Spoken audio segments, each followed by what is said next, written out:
नमस्कार, रुनीस किचनमध्ये आपलं स्वागत आहे. पहा, मी तर आहे ना तीळ भाजून घेत आहे.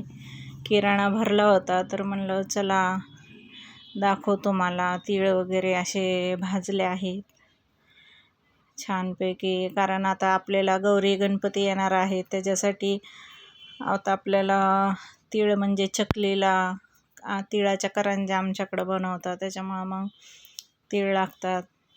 त्याच्यामुळं भाजून ठेवले, कारण की आता हे दिवस थोडे पावसाचे असल्यामुळं पटकन आळी जाळी लागते त्याला, त्याच्यामुळं थोडेसे भाजून घेतले. इथं मी पहा हे जवस भाजत आहे. जवसाचं मी काय बनवणार आहे तुम्हाला दाखवते नंतर.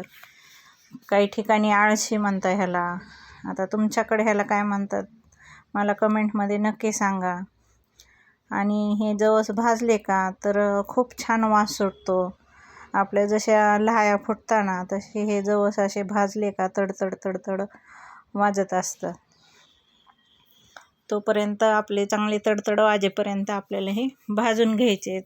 तर मग आपले खमंग असं आपण समजू शकतो. खमंग जवस भाजले. पहा, हे तीळ माझे किलो 1.5 किलोच्या वरती असते आणि हे भरपूर तीळ आहेत. आणि असे हे तीळ खायला पण छान लागतं. हे गावरान तीळ आहेत. आणि दुसरे जे असतात सफेद तीळ, त्या सफेद तीळ एवढे खायला चांगले लागत नाही. गावरान तीळ आहेत.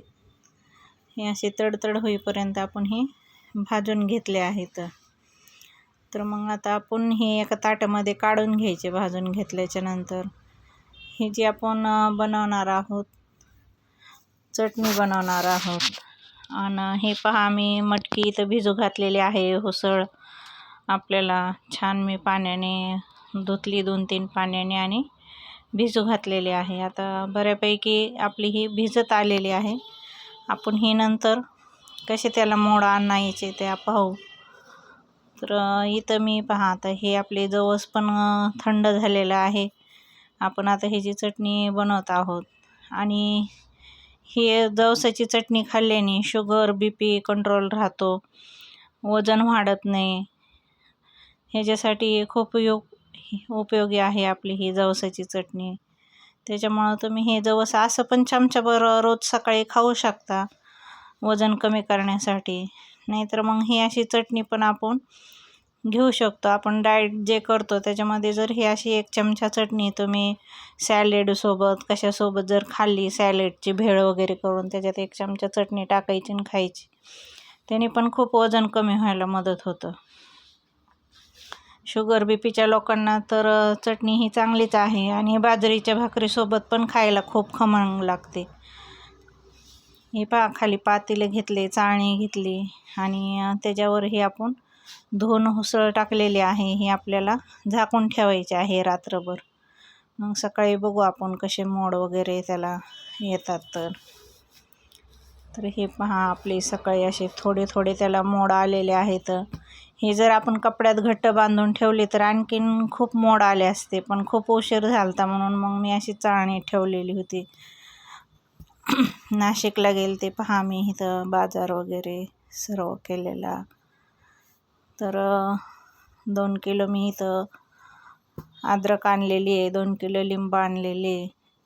कारण शक्यतो लवकर नाशिकला जाणं होत नाही, त्याच्यामुळं मी सगळं 2-2 किलो आणलेलं आहे आपलं मेसच्या हिशोबाने. बाकी मग इथं भेटून जातं आम्हाला जवळ, पण मग हे कसं गेले होते तर म्हणलं चला घेऊन येऊ. बाकीची थोडी खरेदी करायची होती, त्याच्यामुळं मग मी हे घेऊन आले. हे लसूण वगैरे थोडासा ओला आहे आणि एकदम छान भेटला, 50 रुपये किलो. तर म्हणलं आपल्याला तर रोज वापरण्यात लगेच संपूनच जाणार आहे, त्याच्यामुळं मग मी 1 किलो आणलेला आहे. आता महाग मी 3 किलो लसूण घेऊन ठेवला होता, पण तो चांगला आहे. त्याच्यामुळं आता हा ओला असल्यामुळं मग खराब पण होऊन जातो, त्याच्यामुळं मग 1च किलो घेतला आहे. हे पहा, कढीपत्ता, कोथिंबीर एकदम छान आणि फ्रेश भेटलेली आहे. कढीपत्त्याची मला ही 10 रुपयाला जोडी पडलेली आहे. मेथी मी 20ला आणली, आणि कोथिंबीर पण 20लाच आणलेली आहे.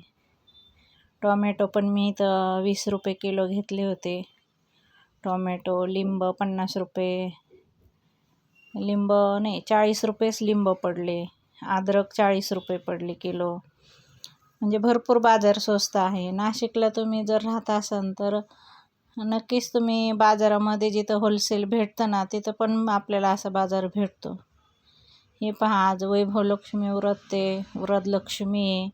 त्याच्यासाठी मी इथं बेल, फुलं, पानं, तुळशीचे पानं, आज परत पौर्णिमा पण आहे, सत्यनारायणची पूजा वगैरे आपल्याला करावी लागते पौर्णिमेला. त्याच्यासाठी पहा मी इथं सर्व आणलेले आहेत, फुलं, बेल, तुळशीचे पानं, पुन्हा लक्ष्मीसाठी गजरा वगैरे. व्हिडिओ आवडल्यास लाईक, सबस्क्राईब करा, शेअर करा. श्री स्वामी समर्थ. जय जय स्वामी समर्थ.